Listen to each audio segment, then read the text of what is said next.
Welcome to Just the Facts. It's episode number 27. 27. And it's so good to be back. It is good. It's good to be back. Welcome back, buddy. I got that COVID thing. and I was out. And so we had three amazing guests on what would that be, 24, 25, and 26? You know what's the most ironic about that was? What? Because you were literally right down the street. And I was right down the street. I was. But, you know, it was good because I watched those. Man, that was pretty good. I did miss you guys. I missed being at the microphone. Missed being in studio, but those were good. That's a plug to go back and watch those if you hadn't. We had Marcy on the last episode. We did. Right? We had Steve. Steve was fantastic. And then Mark, you know, from the independent dealer world, and he's got some franchise experience too. Yeah, but the independents always feel like we don't love them. Yeah, but we do. We do. Ask Mark. Definitely do. Not everything always applies that we talk about, but it's all good, right? It's not like we don't love them. So if you are brand new to Just the Facts, this is not, we do work for Carfax, but this is definitely not a Carfax commercial. It never was, never has been, never will be, right? I guess was and has been is the same thing, but it is not a commercial. We really try to take some insights to some of the pain points that are happening out in the marketplace, some things that are making a shift, maybe some things that are difficult for you. We do want to challenge you. We do want to always help you sell more cars. That is part of what we want to do, but really take an interesting perspective at some of the things and tackle some of those issues. Today, the issue is pricing to market. Pricing to market. Now, we are not here to offend any of our partners or anyone that's out there, but there is a shift happening in the marketplace right now, especially when it comes to wholesale values and retail values, and really talking about how those work.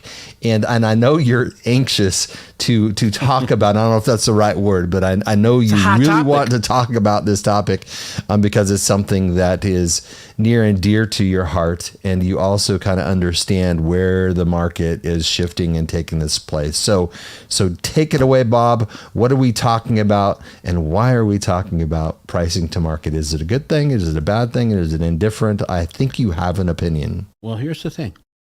It's an opinion that's been built. And it's been built with the very partners you're talking about that we aren't offending. And you know why we're not offending them? Because we're on the same page. Good. I literally, it is amazing what's taken place. But here's why we're on the same page. The world's different today than it was 3 years ago. The way dealers obtain inventory is different. The amount of inventory they carry is different. The amount of retail opportunities they have is different. Everything's different than it was 3 years ago.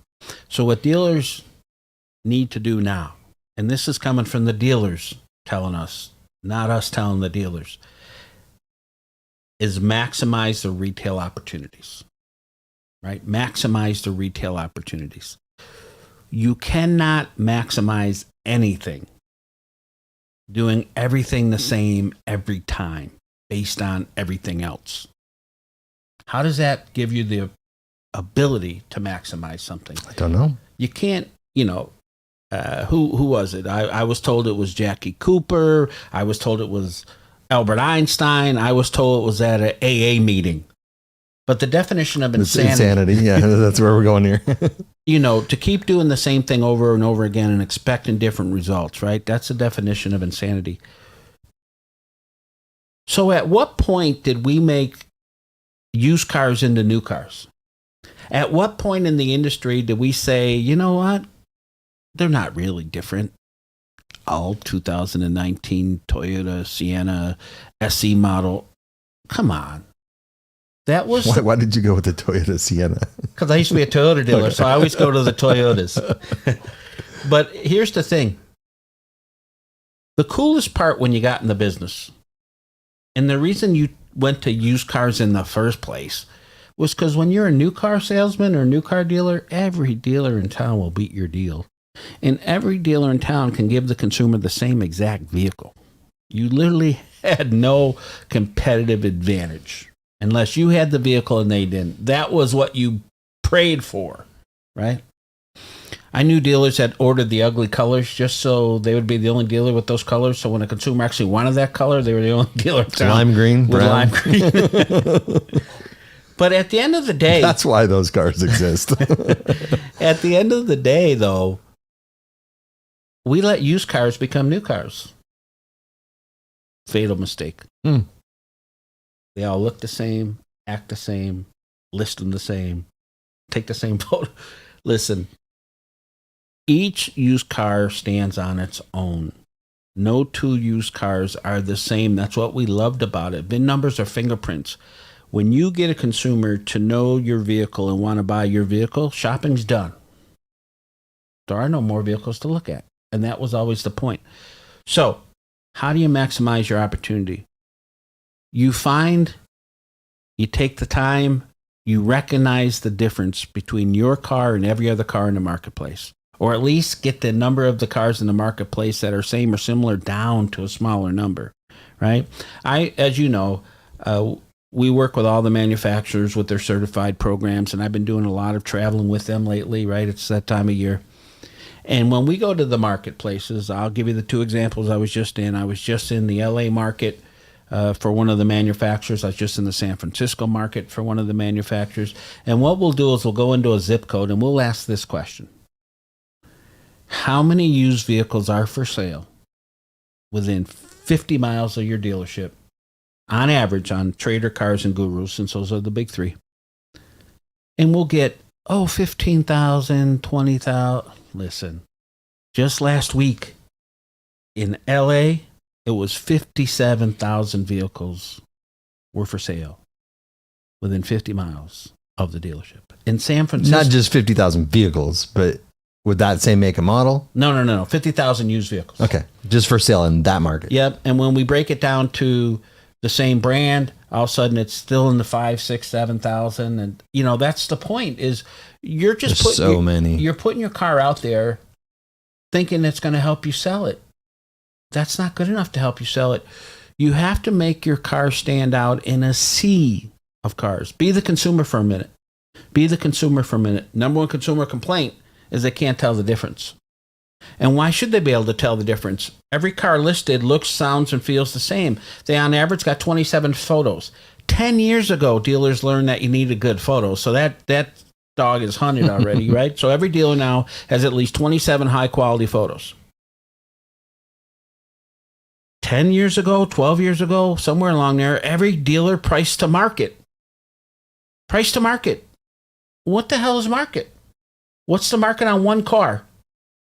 You determine that market if you have the car. Exactly. Right? So instead of taking them and making them all the same, learn the difference. Recognize when you can ask more for that car and ask more for that car. Now listen, that might put you $2,000 to $3,000 outside of what you think is market. But you know what? It's not about driving traffic anymore. That dog hunted too, and he's gone. The new high efficiency dealer today, one of the things they have adjusted, and it's not easy to do because it's a paradigm shift, is to quit measuring traffic. Do you get paid on traffic or sales? I'm guessing most people get the sales. If you had high traffic and low sales, you would assimilate that as being a job poorly done, would you not? Yeah. Okay. If you were paying your managers, would you look at that and go, what are you doing? You would, Exactly. right? Absolutely. But if you had lower traffic and sold more cars, is that doing a good job or a bad job? That's doing a great job. And which one pays more? The one that's selling more cars. Exactly. So it's not about driving traffic. It's about being able to have the right buyer recognize your car, understand the reason you're asking what you're asking, make that equation as a good value, and show up to buy the car. The only reason you wanted traffic was to try and get him to come to the dealership. But don't you think, because one of my frustrations with baseball these days, is here's a permission to give an analogy, a sports analogy, is it's all numbers now. I mean, you see it all over the screen. I just want to see the score and what inning it is and how many outs there are, right? But now all of a sudden I've got the percentage of this and the percentage of that and the percentage of this and the stat of this and stat of that. And if this is a left-hander and it's the whole shift, all of this stuff is starting to happen because of Moneyball, right? So as you watch that movie, it's actually a pretty good movie. I like the movie. Yeah. So, but it went into all of that and all of those stats and figures and percentages and all that. Wouldn't some people say, look, it's all about the numbers. It's all a numbers game. The more traffic means the more sales. The more people I get in, I get 200 people in, then I'm going to, be able to close 20% of these and then 10% of those. And all of this becomes into stats. So what would you say to that person that's really a stat percentage numbers person? What would you say to them when you're saying completely, because you said it, it's a paradigm shift. So if it's really a paradigm shift, doesn't it take those numbers to create these numbers over here? I'll ask you this question. How do you make that shift, I guess, is my ultimate question. Well, let me ask you this question. How's your SEO optimization coming along? For me personally? For just the facts? Or for them? People sell what they sell. Yes. That's why you all of a sudden thought you had to have 27 high quality precision photos, which is why you spent $100,000 on a photo booth. And now you take photos of power windows, power locks, tilt, how many miles are on the car, the spare tire, and the color of the car, and the interior color of the car. Remember that $10,000 camera they bought and now they use a cell phone, right? Listen, more in a bucket, more can come out of the bucket. I mean, that's just the way it works, right? More leads, there's more potential sales in there. But here's the difference. It's not about the volume, it's about the efficiency. So if I have 1,000 leads, and out of that 1,000 leads, since the average salesperson can only work as many as, let's say, 80 a month, and I have 1,000, that means that I need to have 22 salespeople working. You get my point? Oh, yeah. Mm-hmm. So anyone can argue more equals more, but that's not true when it comes to efficiency and ROI. Because if I'm able to sell the same, a little less, a little more vehicles with 3/4 my expense, guess what I just did to my bottom line? Amazing profit. You know where I get paid? The bottom line, not the top line. Yep. Okay? So being able to be more efficient, more precise, more, we ask this all the time. I'm going to ask it one more time. Do you want 100 leads or you want 10 people at the door? The only reason you wanted that traffic was to try and get them to the door. Let the internet get them to the door. Now, here's the point. This was about not missing your opportunity. Mm-hmm. Each vehicle stands on its own. Each vehicle is worth a certain amount of value in a marketplace. So listen, if a vehicle has been well maintained as a personally owned lease return that you sold brand new at your dealership, that you've done all the service and maintenance on that dealership, the lease return came back and you bought it and you put it out in your used vehicle lot as a certified pre-owned, that is worth $300 to $3,500 more than a triple green rental car you bought in Idaho. It just is. The fact that you got blinded by looking at the same tool that said they're all the same, so you started passing on those lease returns because you said they were $2,000 more. Yeah, they're $2,000 more and they're worth $3,000 more. You follow me? Mm-hmm. That's how you don't miss your opportunity. Is a vehicle going to cost you more? Yeah, sure is. You know why? Because it's worth more. But if you don't equate that to the consumer, if you don't explain to the consumer why your vehicle is $2,000 or $3,000 above market, why would they pay it? I wouldn't. You wouldn't. But if you realize that, yeah, it's worth $2,000 more, here's why it's worth $2,000 more, let them assimilate whether that's actually worth $2,000 more to them or if they don't care about what. You don't want that customer. Mm-mm. Those are shoppers. You're not looking for shoppers. You're looking for buyers. So when I hear dealers tell me, yeah, but that'll cost me VDPs. Yes, it will. And you know what? And that's a good thing, that's actually. A good thing. That's a good thing. You want to talk to everyone out there or the 3 people interested in buying the car? Just think about it. I know it's total paradigm shift. Again, it's simple, it goes against everything we've measured ever. It is. Because every single dealer listening to us right now, every single dealer listening to us right now, every single day, looks at every advertisement source they have and said, how many leads are we getting? Mm-hmm. How many phone calls are we getting? What's my click-through rate? How many? Again, numbers, which are important. And I'm not downplaying numbers. And I know you're not either. The only number you should really care about at the end of the day, if you're working for a living, is your paycheck. So what's it take to make those numbers bigger? Yep. That's what we're trying to share with you. Would you be all impressed by going to someone and say, can you believe I've been able to drive our traffic up to 1,000 leads this month? What would that pay you? You know who that paid? The person selling the leads. Sold one car out of it. The person selling the leads got paid on that one. Right. By you. Yeah.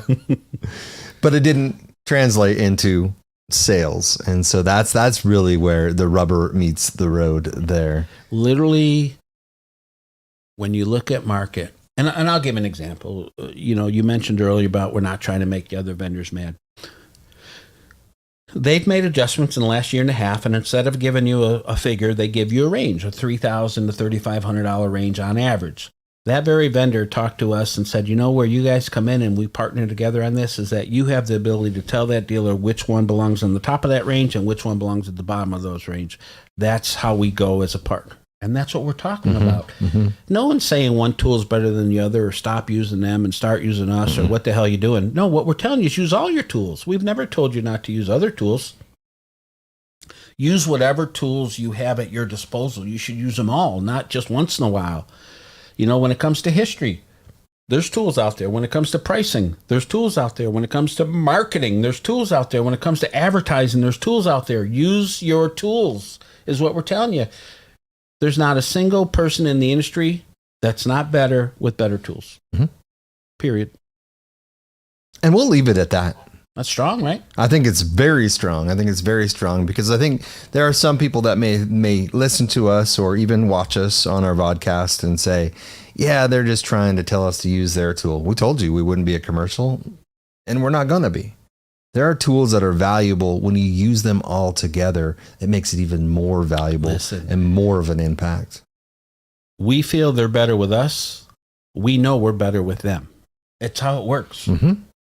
It is. And that's why we give you this information, not to knock anybody, not to put anyone down, but to really challenge you to change the way you think in how you market these vehicles, how you price these vehicles to market, and make an intelligent decision by using all the tools available to you to really make a smarter decision. Don't miss an opportunity. Don't miss an opportunity. Well, that was a great discussion. I think it's very valuable for everyone listening. And we definitely love it when we get more loyal listeners to our program at Just the Facts. Unlike what we just told the dealers, we want as many listeners as possible. We do. And so thanks for tuning in, and we will see you on episode number 28. See you then.